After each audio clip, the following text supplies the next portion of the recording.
Кайдан Буласан. Не понял вас. Кайдан Буласан. Да говорите уже по-русски. А вы что, не Чё знаете? вы, А что, вы не знаете казахского? Нет.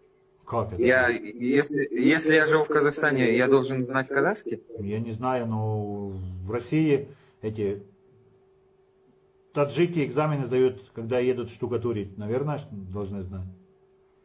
У нас тут двухязычие. Все на русском и на Хорошо, казахском. так что двухязычие. Второй язык какой у вас? Русский, А первый? казахский. Вы же говорите двухязычие. Ну, Ну почему на первом вы не говорите? На втором понятно. а это имеет какое-то значение? Ну вы говорите, у нас двуязычие. Я поэтому спрашиваю, почему на втором языке не разговариваете? Так это же не обязательно. Вы сказали, у нас двуязычие, правильно? Ну, правильно. Ну, на двух языках разговаривают. Почему вы на втором не разговариваете? Потому что не хочу.